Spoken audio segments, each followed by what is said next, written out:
রাজ্য জুড়ে নিয়োগ দুর্নীতির অভিযোগের আবহে এবার স্টুডেন্ট ইন্টার্নশিপ স্কিম নামে প্রকল্প চালু করতে চলেছে রাজ্য সরকার।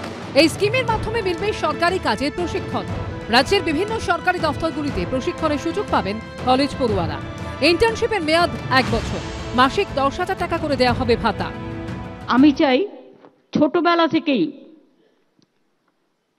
যৌবন অবস্থা থেকেই, ছাত্র যৌবন থেকেই ছেলেমেয়েরা সরকারি কাজের সাথে প্রশিক্ষণ নিতে পারবে এবং প্রশিক্ষণে তারা যদি সাকসেসফুল হয় তারা প্রত্যেকের সার্টিফিকেট পাবে। এই বছর স্টুডেন্ট ইন্টার্নশিপ স্কিমে সুযোগ পাবেন 2,500 ছাত্রছাত্রী। ধনধান্য স্টেডিয়াম থেকে ঘোষণা করলেন মুখ্যমন্ত্রী। যদি তারা ভালো কাজ করে তাদের যোগ্যতার মাপকাঠিতে বিচার করে তাদের চাকরিটা রিনিউ করাও যেতে পারে।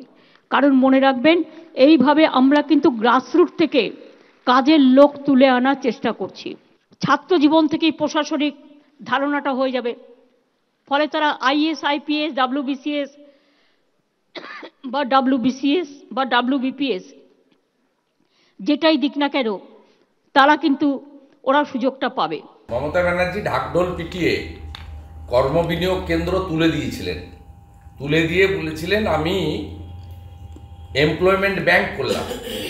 1 লক্ষ লোকের নাম রেজিস্টার হয়েছিল, বললো পরপর চাকরি পাবে, ভ্যাকেন্সিতে নতুন দরখাস্ত নেবো, এরা 1500 টাকা ভাতা পাবে। যুবশ্রীর ছেলেরা কি 1500 টাকা ভাতা পায় বা এমপ্লয়মেন্ট ব্যাংক কি চালু আছে? ভোট যত এগোবে তত এইসব শ্রীর বেরোবে। আর আমরা বলছি উনি অবিলম্বে একটা চুরিশ্রী চালু করুন। সরকারি কর্মচারী সংগঠনগুলির অভিযোগ, বর্তমানে রাজ্যের একাধিক সরকারি অফিসে বহু শূন্য পদ। প্রয়োজন অনুযায়ী নতুন করে নিয়োগ করছে না রাজ্য সরকার। সেই ঘাটতি সামাল দিতেই কি এবার নামমাত্র ভাতায় কাজ চালানোর জন্য এই প্রকল্প চালু করার সিদ্ধান্ত নিল সরকার? কাজের ব্যবস্থা করুন, অধিকার। সেটা অধিকার না, আমার প্রজা আমার খুশি মতন কাজ করো, এই 1 বছর দিলাম 10,000 টাকা। এটা কার্যত যৌবনের সঙ্গে বিশ্বাসঘাতকতা করা, চাকুরি প্রার্থীদেরকে বিপদে ফেলা। চাকরি না, কন্ট্রাকচুয়াল, ক্যাজুয়াল, সিভিক।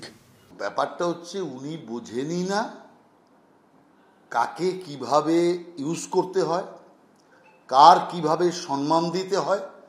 উনি ঘুষ রাজনীতিটা ভালো বুঝে গেছেন। আরে পয়সাটাও যোগ্যতার সাথে সামঞ্জস্য হওয়া দরকার, পয়সাটাও সম্মানজনক হওয়া দরকার।